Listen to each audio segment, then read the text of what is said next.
back to the channel. As you can see by the thumbnail, there's been a slight change of plans, forced upon me, so to say, really. The original plan after the last episode of the recap of the ST was to bring the ST in, go through the electrical problems and then work through the bike, just doing a routine bit of maintenance, and then look at building a dash shelf. Unfortunately, as luck doesn't seem to be going my way, but I'm still cracking on. This is not going to beat me. The Varadero went down the other night. I'll explain it all in the next episode, but it looks as though I've actually thrown an input shaft bearing from the sprocket into the transmission. But as I say, I'll cover that more in the next episode, because obviously I need to pull that in. Well, it's actually sitting right next to me now, and then start looking at that. It's something I really don't need at the moment, but these things happen. You just have to bite the bullet and crack on. As regarding the ST, obviously I had to get that work done as quick as possible to get it back on the road, so obviously I can still continue to travel to work. I actually learned quite a lot speaking to a couple of guys on the ST1100 UK forum. I'll leave a link in the description below. If you're in the UK and you've got an ST1100, go join them. They're a great bunch of guys. The knowledge is phenomenal. They've helped me out so much.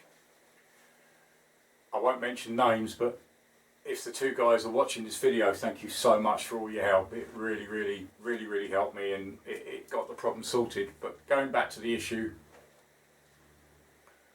of the ST, as you remember from an earlier episode with the ABS error code retrieval, it was showing I was running a electrical power circuit fault. I did a test on the battery was kicking out far too much power. So that led me to believe that it was a regulator rectifier. I got the manual out, I went through the manual. It showed me exactly, because I'm still learning STs, it showed me exactly where the parts were that I needed to look at. So I followed the procedure in the manual. It's under the left hand side panel. I took that off, not there, couldn't find it. All I had was a big fusible unit. Turns out, unbeknown to me, I actually have a 40 amp alternator system on it, not the 28 amp system which runs a regulator rectifier. So obviously I got a regulator rectifier, I've got to get that sent back. So mine is actually running the uprated 40 amp alternator with the built-in regulator. As I say, there was a couple of guys on the forum, thank you so much. As I say, I can't thank you enough. I went through all the issues, I went through all the problems, because obviously I needed it real quick. And literally, I was actually working on it with the laptop next to me while talking to this guy on the forum. That's how it ended up being. I got another battery. This guy told me to double check my meter, try another meter.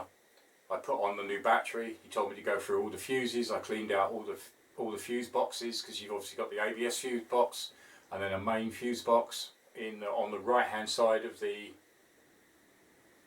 battery. I'll show you a picture.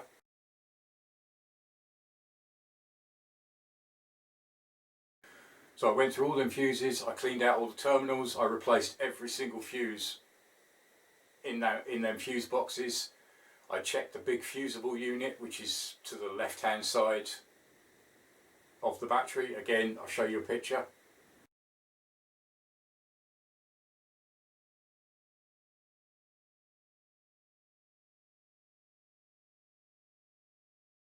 That was something I'd actually never ever seen before on a bike. It just totally threw me. So as I say, big thank you to the guys on the forums. It really was a bit of a learning curve for me on that one. So I thought I'd share it across. But as I say, I can't now run a video on it because it had to be done so fast to get back on the road for the next morning.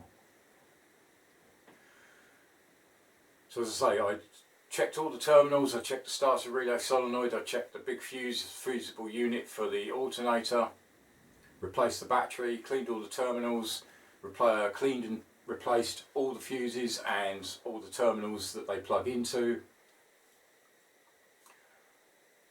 Started it up, started first time as it has done recently, which is great. Took it down a couple of miles to get some fuel.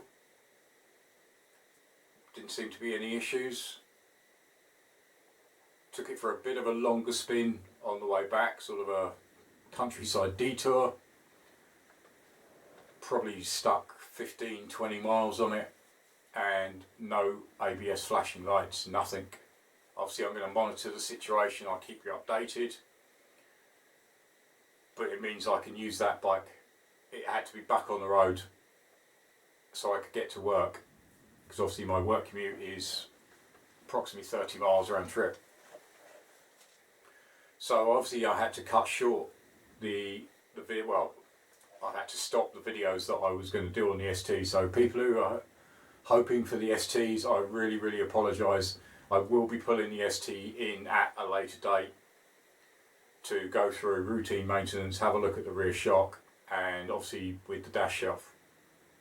I'll show you, obviously the Varadero is in the garage now, so I'll show you that. Alright, so there she is. That is my daily workhorse.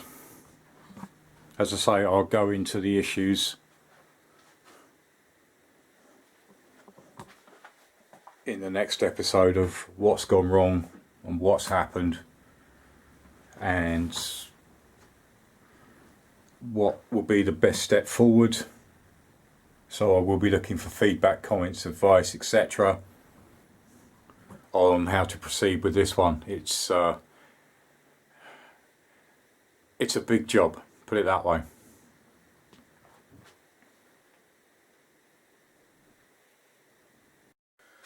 So as I say, big apology for everybody that was expecting to have the ST in. I know there were a lot of comments and a lot of people that were thinking, great, ST, I love that. I know the ST forum guys love it.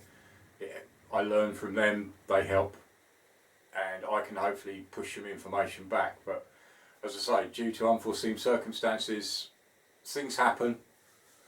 Seems to be a lot of things happen all at the same time, but life throws a lot of dirt at you. It's just how you deal with it. And going back to some of the comments I've had from the issues that have arisen, I'm trying to stay as positive as possible. It's got to, just take one thing at a time and just crack it out, get it sorted. If another thing comes at you, you just deal with it at the time. So that's why I've had to quickly rush the ST through and then bring the Vara in. That was the original plan anyway, the Vara to come in and have a complete strip down, but obviously I wasn't expecting the damage that you'll see in the next episode to occur. So, but as I say, any comments in the comments box below, I appreciate all your feedback, all your comments. Links to other videos top left and top right, and join me again next time. Thanks for watching. Cheers, bye.